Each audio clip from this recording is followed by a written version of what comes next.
جے او آئی نے کیوں تحریک انصاف کے ساتھ سیاسی اتحاد میں نہ جانے کا فیصلہ کیا ہے؟ ہمارے ساتھ حافظ عبداللہ صاحب موجود ہیں، سینئر رہنما جمعیت علماء اسلام۔ حافظ صاحب بہت شکریہ مجھ میں جوائن کرنے کے لیے۔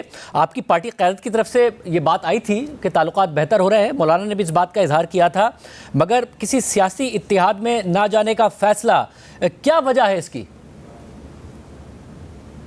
بسم اللہ الرحمن الرحیم۔ بہت شکریہ شاہ زیب صاحب، آپ کی اطلاع بالکل صحیح ہے۔ میرے سامنے ہمارے مرکزی مجلس عمومی اور مجلس جنرل کونسل کا جو اعلامیہ ہے وہ سوشل میڈیا پر بھی موجود ہے اور جمعیت علماء اسلام کی پیج پر بھی موجود ہے، جس میں یہی ہے کہ جمعیت علماء اسلام اپنی پلیٹ فارم سے اپنا جدوجہد جاری رکھیں گے، باقاعدہ فی الحال کسی سیاسی اتحاد کا حصہ نہیں بنیں گے۔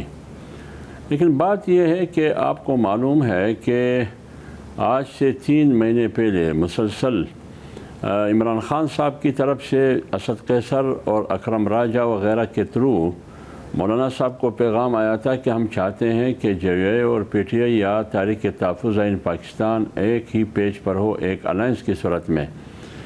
تو جمعیت علماء اسلام نے انکار نہیں کیا، جمعیت علماء اسلام نے ان کو ویلکم کہا، خوش آمدید کہا، اور پھر اس کے بعد نوبت یہاں تک آئی لاسٹ کہ حیدری صاحب اور دوسرے ساتھیوں نے ان کے ہاتھ میں جو ہماری طرف سے تحفظات اور خدشات تھے کہ چلو ہم جائیں گے اکٹھے، لیکن کچھ چیزیں ہیں، کچھ نکات ہیں جس میں اعتماد کا ہونا ضروری ہے۔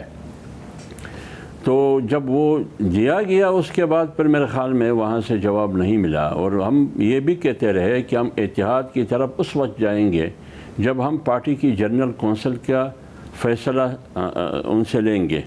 لیکن 19 اور 20 کو جو جنرل کونسل کا فیصلہ ہوا اس میں فی الحال یہی ہے کہ سیاسی اتحاد کا ہم حصہ نہیں بنیں گے، کسی اتحاد کا، نہ اپوزیشن کا اور نہ حکومت کا۔ البتہ رابطے جاری رہے گی جیسے پہلے تھے، گفت و شنید جاری رہے گی، مشترکات اور متفقات جو کامن ایشوز ہیں اس پر ایک دوسرے سے رابطے بھی کریں گے، پارلیمنٹ کے اندر بھی بات ہوگی، پارلیمنٹ سے باہر بھی بات ہوگی، ایک دوسرے سے مل بھی سکیں گے، اس پر کوئی پابندی نہیں ہے۔ البتہ آفیشلی اور رسمی طور پر ابھی تک اتحاد کا فیصلہ نہیں ہے۔ اور صاحب، اور اس کی بنیادی وجہ کیا ہے؟ ابھی پچھلے دنوں جب اسٹیبلشمنٹ سے رابطوں کے حوالے سے اعظم سواتی صاحب کا اسٹیٹمنٹ آیا تو کامران مرزا صاحب نے کہا تھا کہ اگر وہ پی ٹی آئی اسٹیبلشمنٹ سے مذاکرات کرتی ہے تو ہم پیچھے ہٹ جائیں گے، ہمیں مطمئن کریں۔ اسد قیصر صاحب رابطہ کر کے وضاحت کریں۔ اس کے علاوہ بھی آپ نے کچھ وضاحتیں مانگی، کیا ان کی طرف سے وضاحت نہیں دی گئی، مطمئن نہیں کیا گیا جے او آئی کو؟ دیکھیں شاہ زیب صاحب، آپ کو بخوبی معلوم ہے، ایک وجہ آپ نے بتا دی۔ دیکھیں جب آپ بات کرتے ہیں یہ کہ ملک میں ایک جمہوریت ہو حقیقی اور آئین کی عملداری ہو، اسٹیبلشمنٹ کی سیاست میں مداخلت نہ ہو، اور دوسری طرف بات ہو رہی ہے جیسے کہ آپ نے اعظم سواتی کی بات کی، تو پھر وہ اعتماد کا ایک فضا جو بن چکا ہے، جو آپس میں ایک گفت و شنید ہوئی ہے، اس میں دراڑ آئے گی، اس اعتماد کو ٹیس پہنچے گی۔ اور وہ ٹیس کہاں سے پہنچی؟ اعظم سواتی کا اسٹیٹمنٹ آپ کے سامنے۔ دوسری بات یہ ہے کہ ہم نے جتنی بھی چیزیں ان کے سامنے رکھی، جی آپ مکمل کیجیے گا۔ جی، آج تک اس کا نہ ہمیں جواب ملا ہے نہ میں جواب ملا ہے۔ یعنی کہ آپ نے جب بار بار آپ لوگ کہہ رہے تھے کہ ہم اپنی جو مرکزی مجلس شورا اس میں فیصلہ کریں گے، اس کے بعد بھی ان کی طرف سے کوئی رابطہ نہیں کیا گیا؟ جب آپ لوگ مطالبہ کر رہے تھے کہ ہمیں وضاحت دیں، ہم نے کچھ باتیں سامنے رکھی ہیں اس حوالے سے، ہم سے بات کریں، بات نہیں کی گئی تحریک انصاف کی طرف سے؟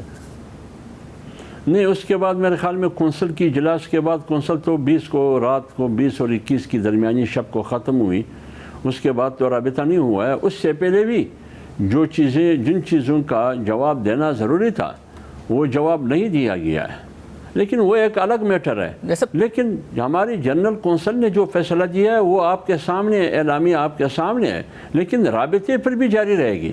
ویسے مگر جو اعظم سواتی کے حوالے سے تو فاصلہ اختیار کر لیا تھا تحریک انصاف نے کہ یہ ان کی اپنی تعین کوشش ہو سکتی ہے، ہم کوئی پارٹی کے پلیٹ فارم سے نہیں کر رہے ہیں۔ اور اعظم سواتی صاحب دعویٰ کر کے کوئی اہم ملاقات کی بات کر کے غائب بھی ہو گئے منظر سے، اس کے باوجود آپ نے ان کی بات کو اتنا سنجیدہ لیا؟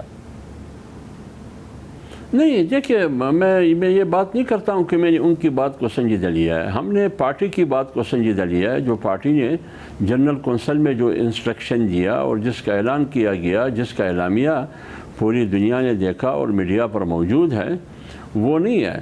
بات یہ ہے کہ آپ مجھے یہ بتائیے شاہ زیب صاحب ادب کے ساتھ کیا عمران خان صاحب کے علاوہ باہر جتنے بھی میرے پی ٹی آئی کے دوست احباب لیڈرشپ ہے جس کا ہر ایک اپنے احترام اپنی جگہ پر، کیا کوئی اتھارٹی ہے؟ جو بھی بات کرتے ہیں ایشو ایک ہے لیکن باتیں 10 قسم کی ہوتی ہیں۔ اب اس قسم کی باتوں سے پھر آپ کیسے ایک اتفاق اور ایک وحدت اور ایک نتیجے تک آپ پہنچ سکتے ہیں؟ کس کی بات پر بھروسہ کیا جائے؟ ایک کچھ کہہ رہا ہے، دوسرا کچھ اور کہہ رہا ہے، تو اس سلسلے میں ایک کنفیوژن ہے۔ صاحب تو پی ٹی آئی کنفیوژن کیسے دور کرے؟ عمران خان کا براہ راست پیغام آیا، اب عمران خان صاحب سے بھی ملاقاتوں کا جو معاملہ ہے اس میں پارٹی کے اپنے اندر بھی دراڑیں ہیں، حکومت بھی ظاہر ہے کسی کو ملنے دیتی ہے کسی کو نہیں ملنے دیتی، جس پر پارٹی خود سوال اٹھاتی ہے کہ کمپرومائز لیڈر ہے، تو پھر کہاں سے پیغام آئے کہ جے یو آئی کو بھروسہ ہے؟ دیکھیے شاہزی صاحب، بات یہ ہے، پیغام تو آیا تھا، ایک بار نہیں بار بار آیا تھا۔ مجھے فیصل چودھری نے خود کہا کہ میں نے پیغام پہنچایا ہے، اور اسد قیصر، بیرسٹر گوہر اس سے تو ذمہ دار لوگ نہیں ہیں اسد قیصر اور سلمان اکرم راجہ کے علاوہ۔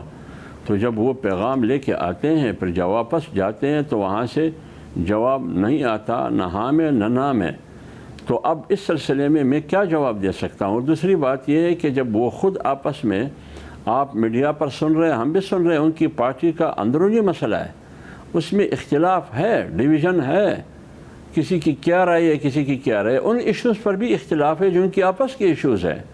تو اس سلسلے میں جمعیت علماء اسلام کب تک انتظار کرے گی؟ ہم اپنے تاریخ کو جاری رکھیں گے پلیٹ فارم سے، جب رابطہ ہوگی، جس ایشوز پر بھی رابطہ ہوگی، مشترکات، متفقات، قومی اور ملکی مفاد میں، جمعیت علماء اسلام کے دروازے ان کے لیے کھلے ہیں۔